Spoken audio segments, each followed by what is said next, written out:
hilig tungkuling mabanag. Buksan ang aming palad, sarili maialay. Tulungan mong ihanap kami ng bagong malang. Sa ngalan ng Ama at ng Anak at ng Espiritu Santo, Amen. sumainyo ang Panginoon. At sumaiyo rin. Mga kapatid, aminin po natin ang ating mga kasalanan upang tayo ay maging marapat gumanap sa banal na pagdiriwang. Inaamin ko sa makapangyarihang Diyos. At sa inyo, mga kapatid, na lubha ako nagkasala sa isip, sa salita, sa gawa, at sa aking pagkukulang. Kaya isinasamo po sa mahal na Birheng Maria, sa lahat ng mga anghel at mga banal, at sa inyo, mga kapatid, na ako'y panalangin sa Panginoong ating Diyos. Kaawaan tayo ng makapangyarihang Diyos. Patawarin tayo sa ating mga kasalanan at patnubayan tayo sa buhay na walang hanggan. Amen. Panginoon, kaawaan mo kami. Panginoon, kaawaan mo kami. Kristo, kaawaan mo kami. Kristo, kaawaan mo kami. Panginoon, kaawaan mo kami. Panginoon, kaawaan mo kami. Manalangin tayo. Ama naming makapangyarihan, bagaman lagi mong ginaganap ang pagliligtas sa lahat, subalit ngayoy higit mo itong kinukusang aming ikagalak. Tungayan mo kaming iyong mga hinirang upang ang iyong pagtulong at paglingap na maaasahan ay siyang magpatatag sa mga kaanib ng iyong sambayanan at sa mga magiging kaanib pa sa pagsapit ng pagkabuhay sa pamamagitan ni Jesucristo kasama ng Espiritu Santo magpa sa walang hanggan. Amen. Magsiupo muna po ang lahat.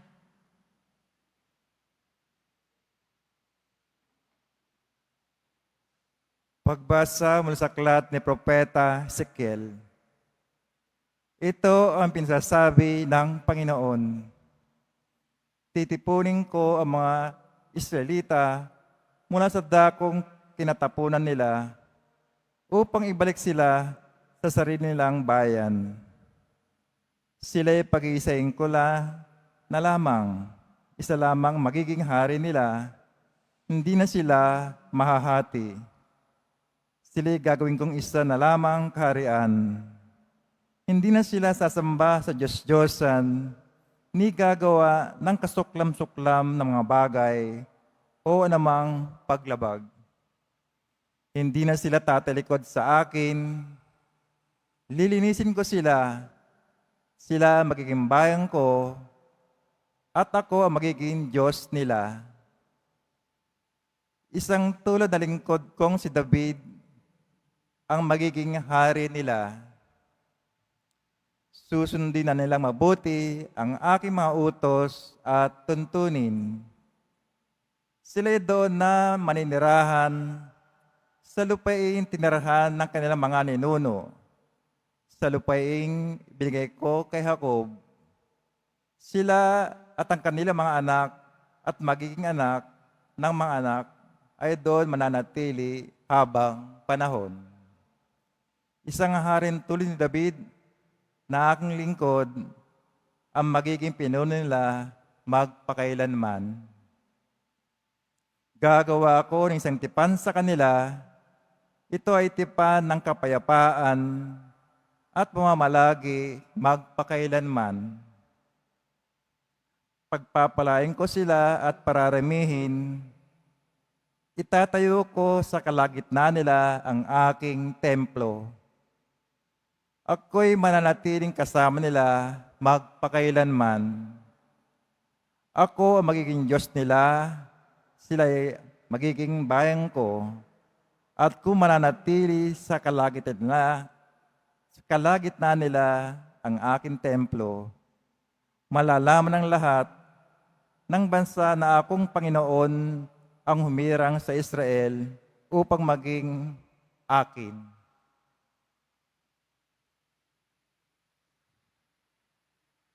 Ang salita ng Diyos. Salamat sa Diyos.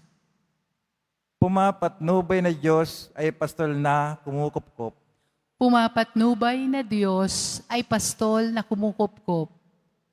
Mga bansa, pakinggan ninyo ang sabi ng poon at ipahayag ninyo sa malalayong lupain.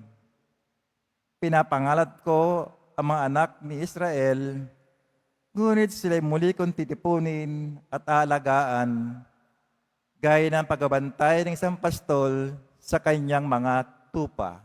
Pumapatnubay na Diyos ay pastol na kumukupkop. Sapagkat tinabos ng poon si Jacob at pinalaya sa kapangyarihan ng kaaway na lubang makapangyarihan at malakas. Akit silang nakisigawan sa tuwa patungo sa bundok ng Sion, tigib ng kaligayahan dahil sa mga pagpapala ng poon. Pumapatnubay na Diyos ay pastol na kumukupkop.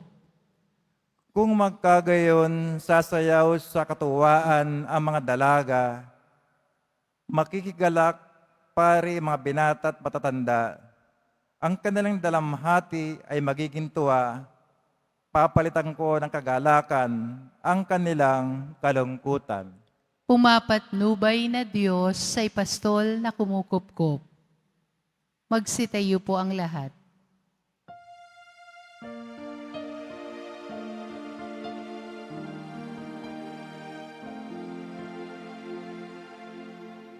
Nagpupuri kami sa'yo, Panginoong Jesu Kristo. Nagpupuri kami sa'yo, Panginoong Jesu Kristo. Sinabi ng poong mahal, kasamaan ay layuan, kasalan ay pagsisihan. Kayo ay magkaguhay, magbalik loob na tunay. Nagpupuri kami sa'yo, Panginoong Jesu Kristo. Sumainyo ang Panginoon. At sumaiyo rin. Ang mabuting balita ng Panginoon ayon kay San Juan. Papuri sa iyo, Panginoon. Noong panahong iyon, marami sa mga Hudyong dumalaw kay Maria ang nakakita sa ginawa ni Jesus at nanalig sa kanya. Ngunit ang ilan sa kanila ay pumunta sa mga Pariseo at ibinalita ang ginawa ni Jesus.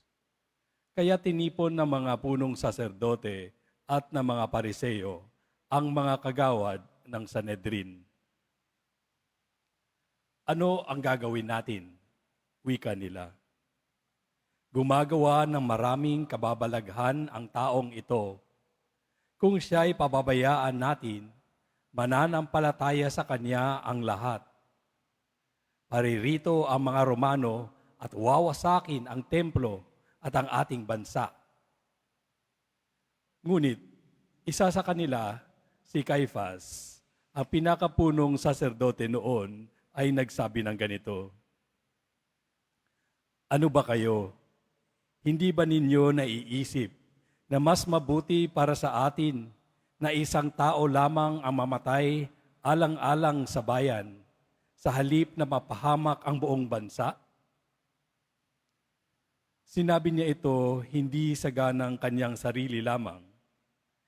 Bilang pinakapunong saserdote ng panahong iyon, hinulaan niyang mamamatay si Jesus dahil sa bansa. At hindi dahil sa bansang iyon lamang, kundi upang tipunin ang nagkawatak-watak na mga anak ng Diyos. Mula noon, binalangkas na nila kung paano ipapatay si Jesus.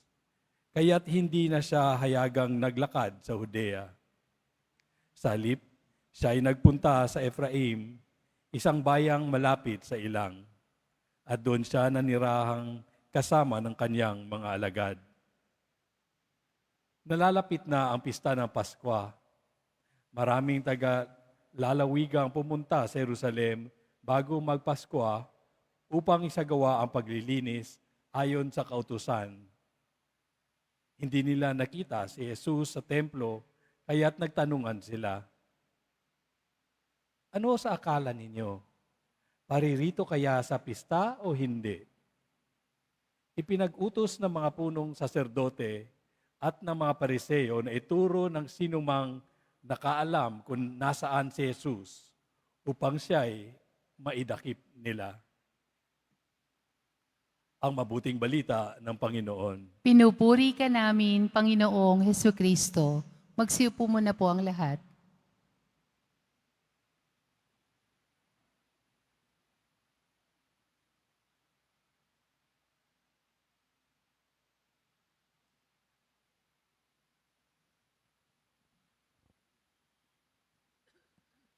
Ang mga punong saserdote, ang matatanda ng bayan, pariseyo, saduseyo, at mga eskriba ay may masamang balak kay Jesus. Marami na silang naririnig na ginagawa at ipinapangaral ni Jesus. Higit nilang kinabahala ang pagdami ng taong sumusunod kay Jesus Nazareno. Mas higit pa nilang ipinangamba, lalo na ng mga punong saserdote, ay noong binuhay ni Jesus ang kaniyang kaibigang si Lazaro. Kaya nais ng ilang mga pinuno na siya ay ipadakip at ipapatay. Subalit sabi naman ng iba na huwag kumilos ng pabugso-bugso sapagkat aalsa ang taong bayan. Kaya narinig natin sa Ebanghelyo na minungkahi na Caiaphas na mas mabuti ang isang tao ang ipapatay nila kaysa ang buong bayan ng Judea ang magdusa. Sinabi rin ni Caiaphas na dapat mamatay si Jesus upang pagtipunin ang mga nagkawatak-watak na mga anak ng Diyos. At ito nga ang mangyayari. Subalit, hindi ayon sa kagustuhan ng mga pinuno, kung hindi ayon sa dakilang plano ng Diyos. Uulitin ko po, ang mangyayari kay Jesus Nazareno sa mga susunod na araw na ating pagninilay, hindi ayon sa kagustuhan ng mga pinuno, kung hindi ayon sa dakilang plano ng Diyos. Alam naman nating lahat na inggit ang nag-udyok sa kanila para gawin ito laban kay Jesus. Magtagumpay man sila sa kanilang plano, mangingibabaw pa rin ang dakilang plano ng Diyos. Ang kamatayan po ni Jesus Nazareno ay para sa kaligtasan ng sanlibutan at ang kaniyang kamatayan ang magiging tanda ng walang patid na pagmamahal ng Ama para sa kaniyang mga nilikha. Pagmamahal para sa ating lahat na punong-puno ng pagkukulang at kasalanan. Nakalulungkot isipin na kung sino pa ang gumagawa ng mabuti ay siya pang napapahamak. Kung sino pa ang mabuti, siya pa ang sinisiraan at hinihila pababa.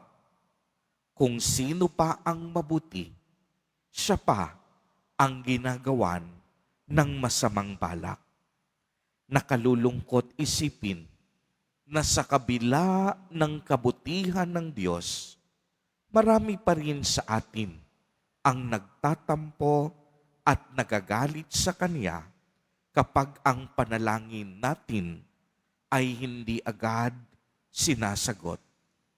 Nakalulungkot isipin na sa kabila ng kabaitan ng Diyos, patuloy nating itong inaabuso sa paggawa natin ng mga masasama at ng kasalanan.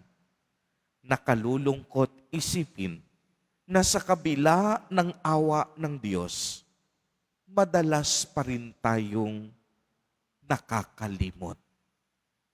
Subalit, kagaya ni Jesus Nazareno, ipinakita niya na ang isang mabuti, kahit nasa gitna ng kasamaan, mananatiling mabuti. Uulitin ko po, sapagkat ito'y napakahalaga, ipinakita sa atin ni Jesus Nazareno na ang isang mabuti, kahit nasa gitna ng kasamaan, mananatiling mabuti. Hindi siya magpapaapekto. Hindi siya magiging masama dahil masama ang nasa paligid niya. Subalit sa gitna ng kasamaan, magniningning pa rin ang kaniyang liwanag dahil siya ay mabuti. Ibig sabihin, ang mabuti kailanman hindi mababahiran ng kasamaan.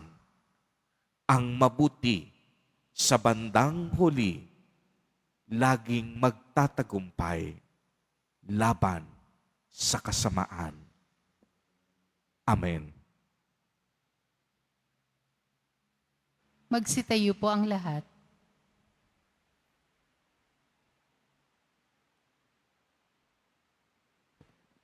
Minamahal kong mga kapatid, manalangin tayo sa Diyos na ating Ama upang tulad ni Kristo, maging matatag tayo sa pagharap sa buhay at sa mga pagsubok maging sa kamatayan.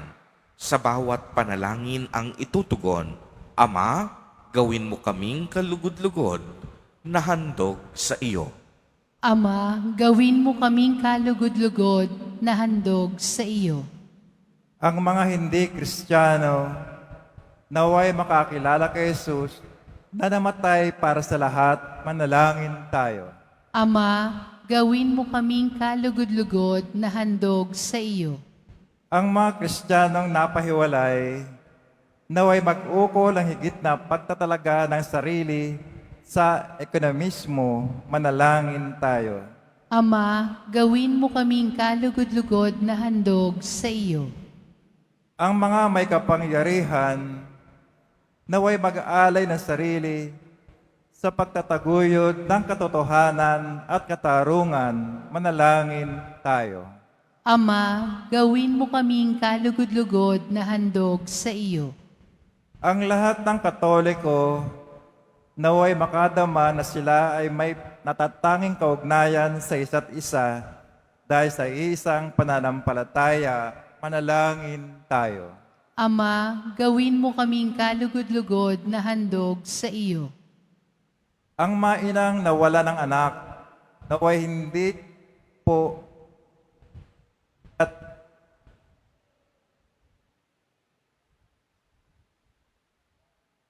Ang mga inang nawala ng anak, naway hindi maigupo ng bigat ng kanilang dinaramdam. Manalangin tayo. Ama, gawin mo kaming kalugod-lugod na handog sa iyo. Ama naming Diyos, sa iyong pagkakatipon sa mga mananampalataya, sila ay pinaglukbuklod mo ng iisang katawan ni Kristo. Isugo mo ang iyong banal na Espiritu upang higit na pagbigkisin ang iyong bayan. Iniling namin ito sa pamamagitan ni Jesus Nazareno na aming Panginoon. Amen. Magsiupo muna po ang lahat.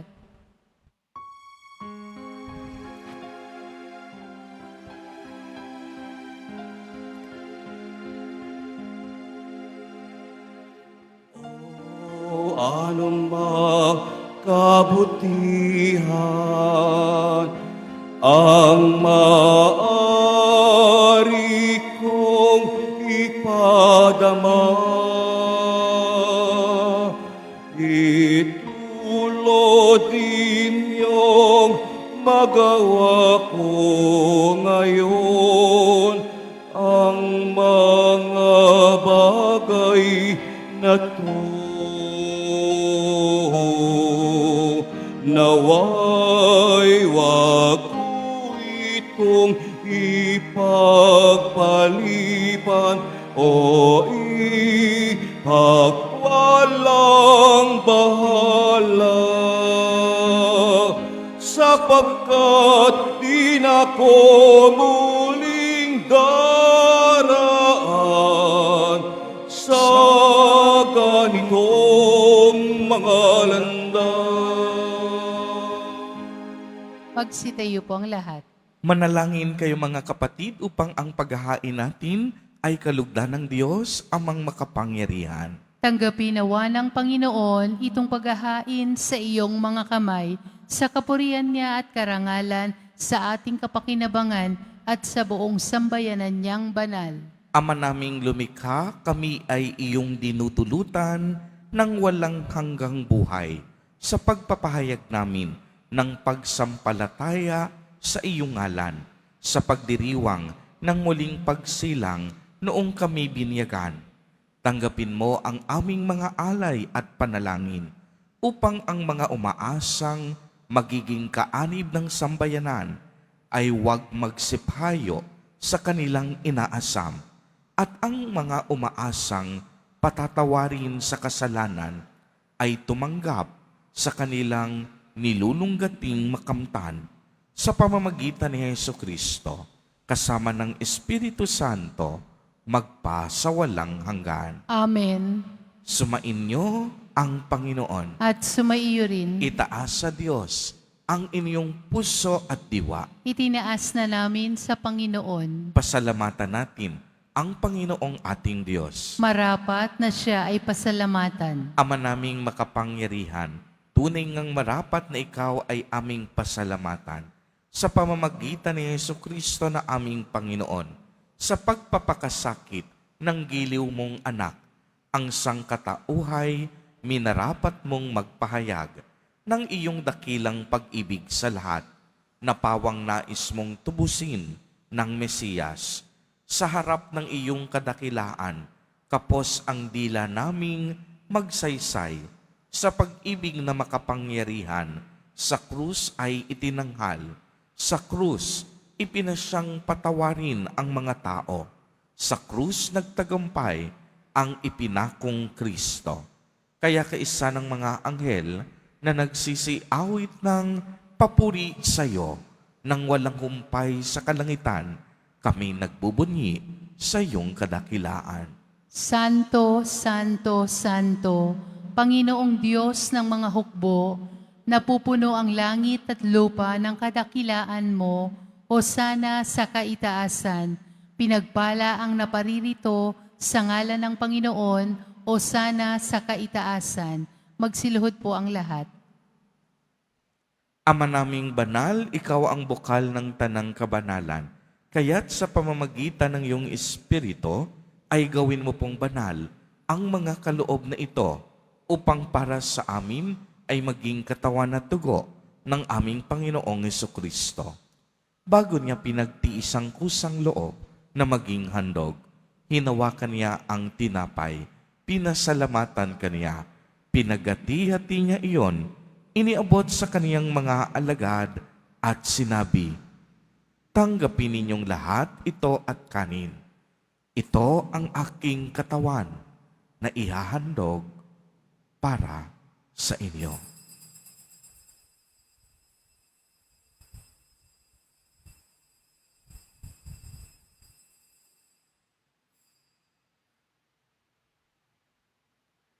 Gayon din naman noong matapos ang hapunan, hinawakan niya ang kalis, muli kanyang pinasalamatan. Iniabot niya ang kalis sa kaniyang mga alagad at sinabi, "Tanggapin ninyong lahat ito at inumin. Ito ang kalis ng aking dugo, ng bago at walang hanggang tipan, ang aking dugo na ibubuhos para sa inyo at para sa lahat sa ikapagpapatawad ng mga kasalanan. Gawin ninyo ito sa pag-alaala sa akin."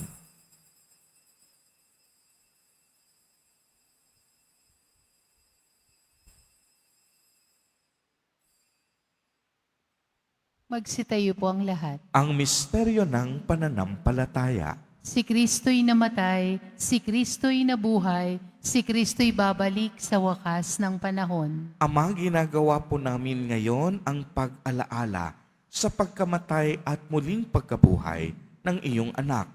Kaya't iniaalay namin sa iyo ang tinapay na nagbibigay buhay at ang kalis na nagkakaloob ng kaligtasan. Kami po'y nagpapasalamat dahil kami iyong minarapat na tumayo sa harap mo para maglingkod sa iyo. Isinasamo namin na kaming magsasalo-salo sa katawan at dugo ni Kristo ay mabuklod sa pagkakaisa sa pamamagitan ng Espiritu Santo. Ama, lingapin mo ang iyong simbahang laganap sa buong daigdig.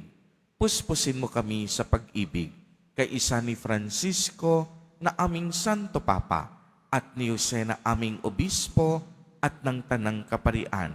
Alalahanin mo rin ang mga kapatid naming nahimlay nang may pag-asang sila'y muling mabubuhay. Gayon din ang lahat ng mga pumanaw. Kaawaan mo po sila at patuloyin sa iyong kaliwanagan. Kaawaan mo't pagindapatin kaming lahat na makasalo sa iyong buhay na walang wakas, kaisa ng mahal na Birheng Maria na Ina ng Diyos, ng kabiyak ng puso niyang si San Jose, kaisa ng mga apostol at ng lahat ng mga banal na namuhay dito sa daigdig ng kalugod-lugod sa iyo. Maipagdiwang nawa namin ang pagpupuri sa ikararangal mo sa pamamagitan ng iyong anak na aming Panginoong Hesukristo. Sa pamamagitan ni Kristo, kasama niya at sa Kanya, ang lahat ng parangal at papuri ay sa iyo, Diyos amang makapangyarihan, kasama ng Espiritu Santo, magpa sa walang hanggan. Amen. Sa tagubilin ng mga nakagagaling na utos at turo ni Jesus, na Panginoon natin at Diyos, ipahayag po natin ng lakas loob. Ama namin, sumasalangit ka. Sambahin ang ngalan mo, mapasa amin ang kaharian mo, sundin ang loob mo dito sa lupa para nang sa langit. Bigyan mo kami ngayon ng aming kakanin sa araw-araw at patawarin mo kami sa aming mga sala para nang pagpapatawad namin sa nagkakasala sa amin. At huwag mo kaming ipahintulot sa tukso at iadya mo kami sa lahat ng masama. Hinihiling namin na kami iadya sa lahat ng masama, pagkalooban ng kapayapaan araw-araw, iligtas sa kasalanan at ilayo sa lahat ng kapahamakan, samantalang aming pinananabikan ang dakilang araw ng pagpapahayag ng tagapagligtas naming si Hesukristo. Sapagkat iyo ang kaharian at ang kapangyarihan at ang kapurihan magpakailanman. Amen. Panginoong Hesukristo, sinabi mo sa iyong mga apostol, "Kapayapaan ang iniiwan ko sa inyo, ang aking kapayapaan ang ibinibigay ko sa inyo. Tunghayan mo ang aming pananampalataya at huwag ang aming pagkakasala. Pagkalooban mo po kami ng kapayapaan at pagkakaisa ayon sa iyong kalooban, kasama ng Espiritu Santo, magpa sa walang hanggan." Amen. Ang kapayapaan ng Panginoon ay laging sumainyo. At sumaiyo rin. Magbigayan kayo ng kapayapaan sa isa't isa.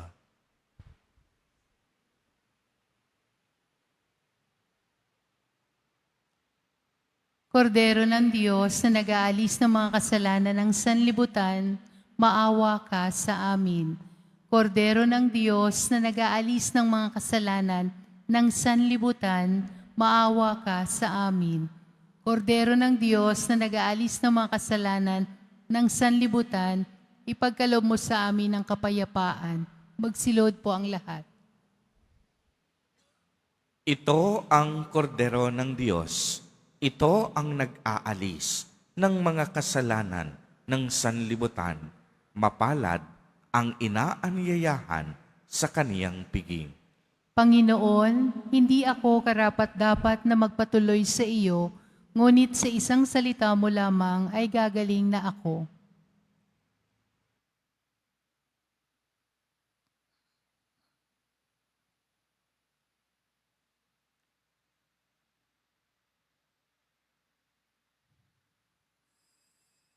Para sa lahat ng tatanggap ng banal na komunyon, sasagot po tayo ng Amen. Pagkasabi ng pari o ng lay minister ng katawan ni Kristo, at isubo agad sa bibig bago umalis sa harapan ng pari o lay minister. Sumunod po tayo.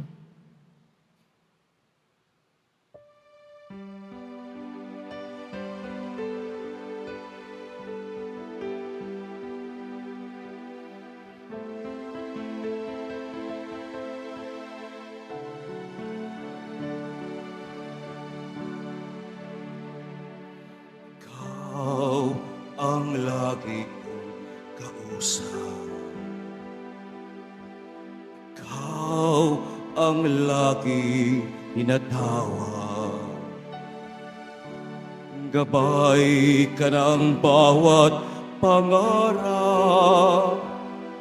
Lakas ng bawat pagsisikap. Ikaw ang tunay na kaibigan.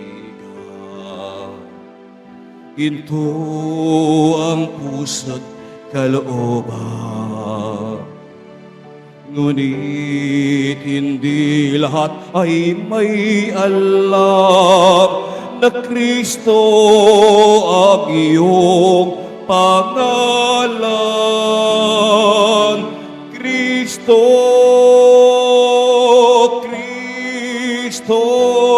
bakit minsan ka lang nakikilala? Kapag nakadama ng dusa't pangamba, tinatawagan ka, sana'y maawa ka. Kristo,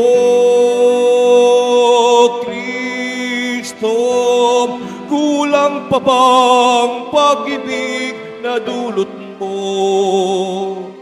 Bakit ba ang mundo ngayon'y gulong-gulo? Anong dapat gawin? Kami tulungan mo.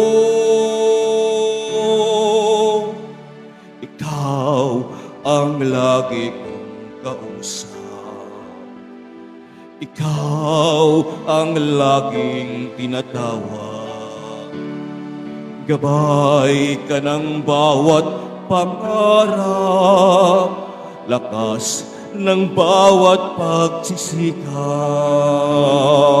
Ikaw ang tunay na kaibigan. Ginto ang puso't kalooban. Ngunit hindi lahat ay may alam na Kristo ang iyong pangalan.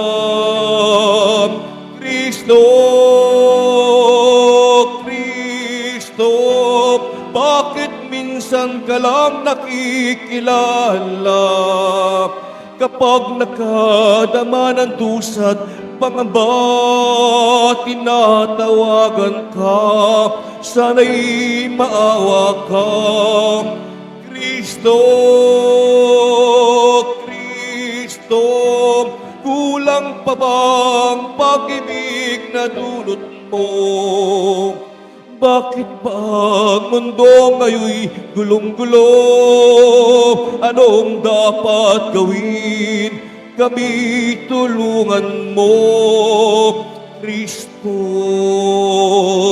Kristo ng buhay ko.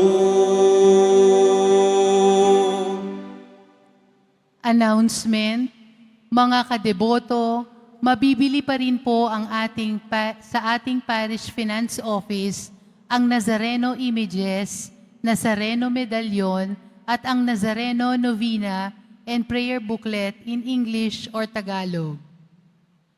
Inihahandog po ng programang Home Base Plus ang mga kwento ng himala ng Poong Jesus Nazareno. Ito po ay mga dokumentaryo sa mga buhay na binago ng ating Nuestro Padre Jesus Nazareno. Mapapanood po ito bukas, Linggo, sa ganap na ika-6 ng umaga sa GMA 7. Gayun din para sa mga nais magbahagi ng kanilang mga kwento ng himala ng Nazareno, mangyari na mag-email sa himalanangnazareno@gmail.com. Inaanyayahan po ang lahat na sumubaybay. Mga paalala sa mga nagsisimba. Pagkatapos ng misa, wiwisikan po ang lahat ng banal na tubig. Pinakikiusapan ng lahat na manatili lamang muna sa inyong mga lugar. Tanging sa Quezon Boulevard o sa Plaza San Juan lamang ang labasan ng lahat. Sumunod po tayo. Maraming salamat po sa inyong pagdalaw at pagsisimba sa Basilica Menor at Pambansang Dambana ni Jesus Nazareno. Magsitayo po ang lahat. Manalangin tayo.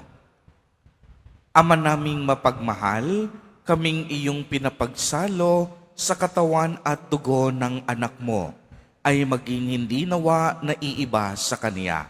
Sa pagtataglay ng buhay mong sa amin ay Kaniyang pamana, kasama ng Espiritu Santo, magpa sa walang hanggan. Amen. Sumainyo ang Panginoon. At sumaiyo rin. Mahal na Poong Jesus Nazareno, inihayag mo sa pamamagitan ng krus ang walang maliw na pag-ibig ng Diyos sa sangkatauhan. Pakinggan mo ang kahilingan, lalo na para sa mga nangangailangan ng iyong tulong at awa. Makamtanawa namin ang iyong kasagutan na may utang na loob na tinatanaw.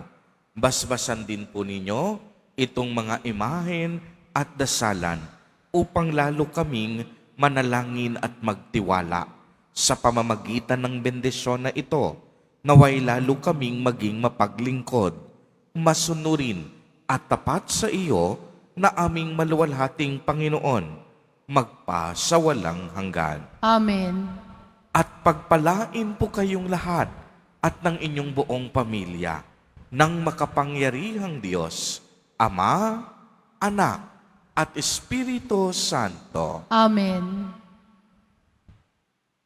Humayo kayong taglayang kapayapaan ng Poong Jesus Nazareno. Salamat sa Diyos.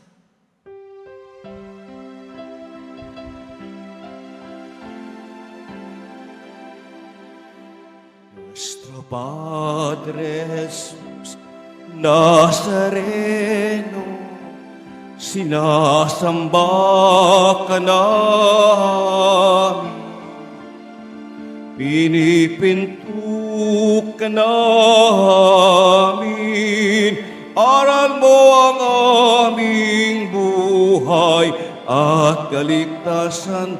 Nuestro Padre Jesus Nazareno, iligtas mo kami sa kasalanan.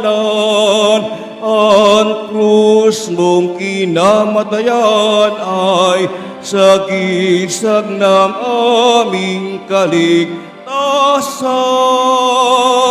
Nuestro Padre Jesus Nazareno, dinarangal ka namin.